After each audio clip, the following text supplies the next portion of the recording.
विश्व के 8 सबसे प्रमुख एवं पवित्र धार्मिक स्थलों में सर्वोपरि माना जाता है भगवान पशुपतिनाथ का यह मंदिर। पशुपतिनाथ जी का यह मंदिर नेपाल की राजधानी काठमांडू में बागमती नदी के तट पर स्थित है।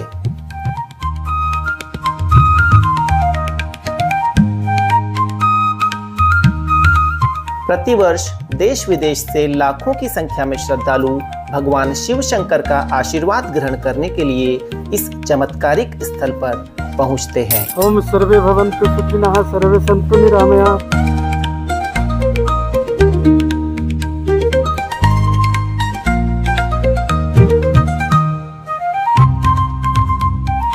यह वह स्थान है जहां पर मृत्यु एवं दाह संस्कार को भी शुभ माना जाता है।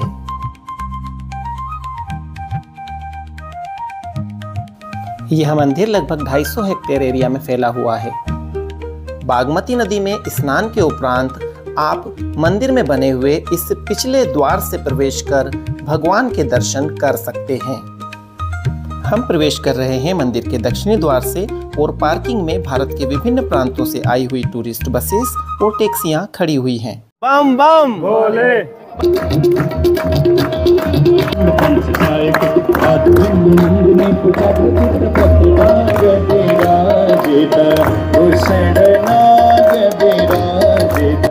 बागमती नदी के तट पर होने वाली सायंकालीन आरती अपने आप में अनूठी और काफी आकर्षक होती है।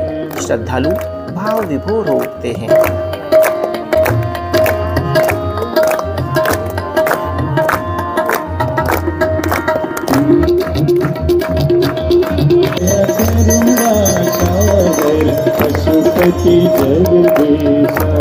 बाबा भोलेनाथ को सो गाइस, हम लोग एंटर हो चुके हैं पशुपतिनाथ पथ पर और यहाँ पर देखिए पूजन सामग्री की शॉप्स हैं और काफ़ी आध्यात्मिक वातावरण यहाँ का हमें दिखाई दे रहा है। सुबह सुबह लगभग 1 घंटे में हमें दर्शन हो जाएंगे, ऐसा यहाँ के लोकलाइज ने हमें बताया है। रुद्राक्ष का हार है, नारियल बत्ती पर। अच्छा, इसमें रुद्राक्ष का हार है। दर्शन करके आइए। चलिए, ये डलिया इनको वापस करना। यही रास्ता रहेगा हमारे आने का। कितना देर में दर्शन हो जाएगा? 10-15 मिनट लगेगा। मेरा नाम संजना खड़का है। नमस्ते जिंदगी। सो गाइस, ये प्रसाद हमने ले ली है। इसमें स्पेशल ये रुद्राक्ष की माला होती है। उसके बाद ये माला हमें पुनः वो लौटा देंगे। 100 रुपये इंडियन पड़ेगा, मना कर आपका। हर हर महादेव, आशीर्वाद दीजिए। मंदिर का, इस जगह का जो नाम है काठमांडू। काठ का अर्थ होता है लकड़ी और मांडू का अर्थ होता है मंडप या मंदिर, तो लकड़ी का मंदिर, इसीलिए यहाँ का नाम काठमांडू पड़ा है, इस शहर का नाम। और ये पशुपतिनाथ महादेव भगवान शिव का अति प्राचीन मंदिर है। ऐसा माना जाता है कि केदारनाथ की यात्रा करने के पश्चात पशुपतिनाथ महादेव की यात्रा करने पर ही केदारनाथ की यात्रा संपूर्ण समझी जाती है। हम उड़ीसा से निकले ना। हाँ हाँ हाँ। तो हमको 21 दिन लगे।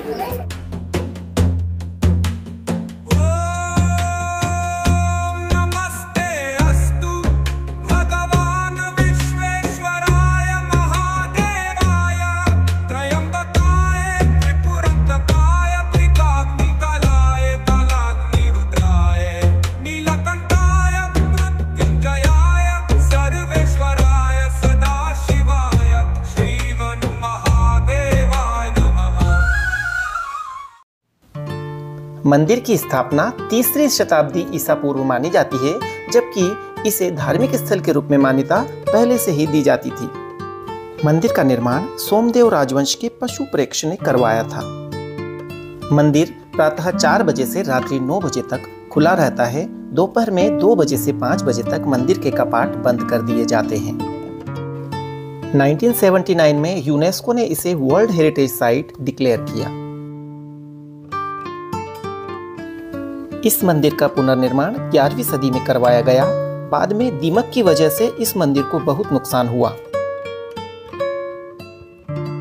17वीं शताब्दी में इसको फिर से बनवाया गया। 2015 में आए भूकंप से नेपाल की कई इमारतों को बहुत अधिक नुकसान पहुंचा, परंतु पशुपतिनाथ मंदिर को खरोंच भी नहीं आई। भक्तजन इसे देवी शक्ति का संकेत मानते हैं। भगवान पशुपतिनाथ नेपाल के संरक्षक देवता के रूप में पूजे जाते हैं।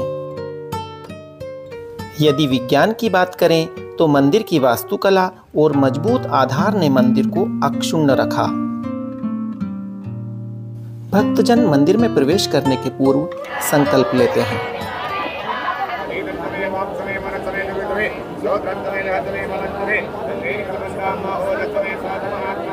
शांतिरेव शांतिः सामा शांतिरेव शुभ्यः गणपति गो हवामहे प्रियाणांजो बृहस्पति। यह मंदिर 2 मंजिला है जो कि पैगोडा शैली में बना हुआ है तथा हिंदू एवं बौद्ध वास्तुकला का संगम माना जाता है। Significant, isn't it? Rudraksha, yeah. Yeah, it's a protection. It found in only, I think, Kathmandu near this And they're area. saying यहाँ पे you can Yeah, grow get the faster. natural one, but Yes. other type you can get the fake one. But This lovely family from Porbandar, Gujarat, the birthplace of Mahatma Gandhi, and from India. Yeah, I have visited Porbandar. There is a lovely sea beach also. yeah, Chopati very nice. beach. Chowpatty Yeah. दर्शन करके बहुत मजा आया। अच्छा, हम पहली बार आए हैं अच्छा जी, और अच्छा। सोचते हैं हम दोबारा भी आए। नमस्ते जिंदगी। काफ़ी सारे भक्तजन श्रद्धालु पशुपतिनाथ महादेव के दर्शन करने के लिए कतारबद्ध हैं और पूरा ही यहाँ का जो माहौल है शिवमय हो रहा है। श्रद्धालु लोग भक्ति से परिपूर्ण यहाँ पर हाथ में पूजन सामग्री लिए हुए। कहाँ से आए sir? Yes, I am from Madhya Pradesh. So many people are there from birthplace of Mahatma Gandhi. Har Har Mahadev. Where are you from? It's situated in India. साथियों, हम लोग हैं श्री पशुपतिनाथ मंदिर धाम काठमांडू। यहाँ पर यहीं तक कैमरा और मोबाइल फोन्स अलाउड थे। इसके बाद के पिक्चर्स और वीडियोस हम आपको नहीं दिखा पाएंगे। ओम श्री शिवाय नमस्तुभ्यम। नमस्ते जिंदगी। साथियों, मंदिर के अंदर फ़ोटोशूट आदि करने से अव्यवस्था उत्पन्न होती है। मैंने सिंपली अपने मोबाइल फ़ोन को ऑन करके अपनी पॉकेट में रख लिया है, शायद कुछ सीन्स में कैप्चर कर पाऊँ।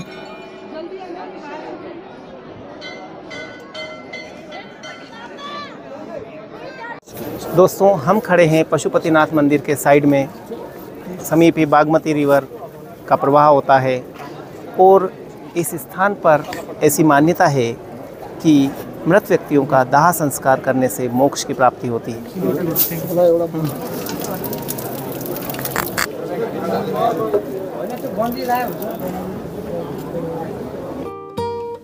भगवान पशुपतिनाथ का नाम 2 शब्दों से मिलकर बना है, पशु और नाथ।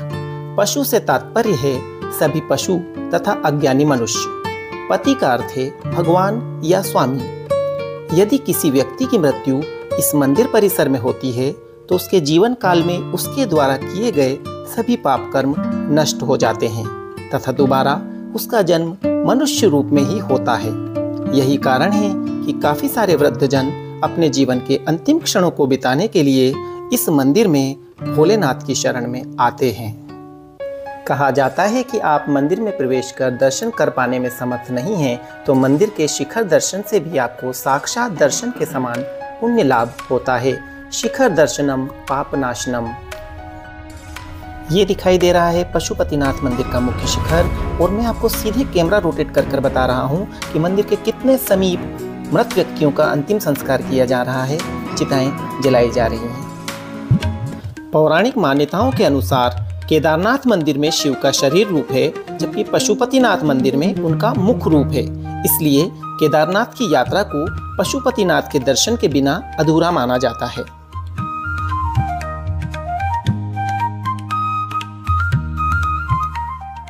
इन सीढ़ियों को चढ़कर अब हम लोग जा रहे हैं ऊंचाई पर बने हुए इस गलियारे या व्यू पॉइंट पर, जहां से कि आपको पशुपतिनाथ मंदिर समूह एवं बागमती रिवर का पैनोरेमिक व्यू दिखाई देता है। फोटोग्राफी के लिए भी ये परफेक्ट लोकेशन है। गाइज, मैं खड़ा हुआ हूँ नेपाल की राजधानी काठमांडू में पशुपतिनाथ मंदिर के सामने और यहाँ पर ये विहंगम दृश्य मैं आपको दिखा रहा हूँ। देखिए, मंदिरों का समूह और नीचे की तरफ बह रही है पावन बागमती रिवर, जिसकी की मान्यता भारत देश की गंगा नदी के समान है। यहीं पर चिताओं का अंतिम संस्कार किया जाता है। संभवतः यह विश्व का पहला ऐसा शिव मंदिर है जहाँ पर मृत व्यक्तियों का अंतिम संस्कार किया जाता है, जिससे उन्हें मोक्ष की प्राप्ति होती है एवं स्वर्ग के रास्ते उनके लिए खुल जाते हैं। यदि आप सड़क मार्ग से काठमांडू आना चाहते हैं तो आपको इंडिया नेपाल बॉर्डर से लगभग 600 रुपये में बस का टिकट मिल जाएगा, जो कि 7 से 8 घंटे में आपको काठमांडू पहुंचा देगी। और यदि आप फ्लाइट से आना चाहते हैं तो दिल्ली से फ्लाइट का किराया है लगभग 6000 रुपये, जो कि 1 घंटे में आपको काठमांडू पहुंचा देगी। पशुपतिनाथ मंदिर में केवल हिंदू धर्मावलंबियों को ही प्रवेश की अनुमति है। काफ़ी सारे गैर हिंदू एवं विदेशी पर्यटक इस गलियारे से ही इसकी खूबसूरती को निहारते हैं। मंदिर के पास ही आपको 1000 रुपये से लेकर 3000 रुपये में अच्छे होटल्स मिल जाएंगे। काठमांडू में आपको 200 रुपये से लेकर 400 रुपये में स्वादिष्ट नेपाली थाली मिल जाएगी। कुल मिनिमम खर्च की यदि बात करें तो मैं आपको बता दूं, नेपाल एक वीज़ा फ्री कंट्री है।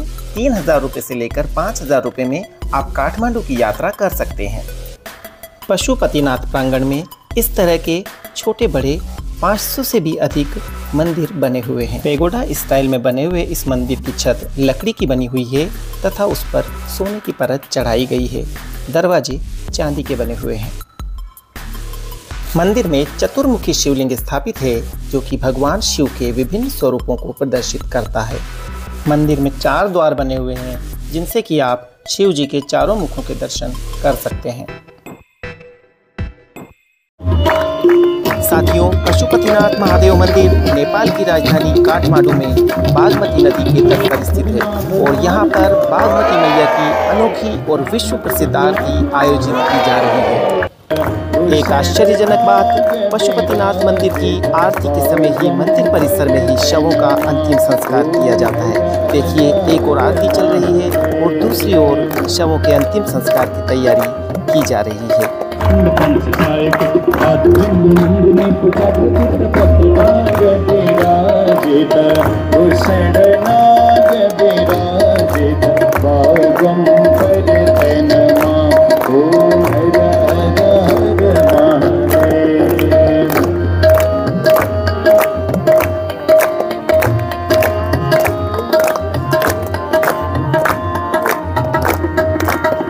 बागमती मैया की आरती तबला एवं हारमोनियम पर लाइव परफॉर्म की जाती है और इस मायने में ये अन्य आरतियों की तुलना में अनूठी और आकर्षक होती है।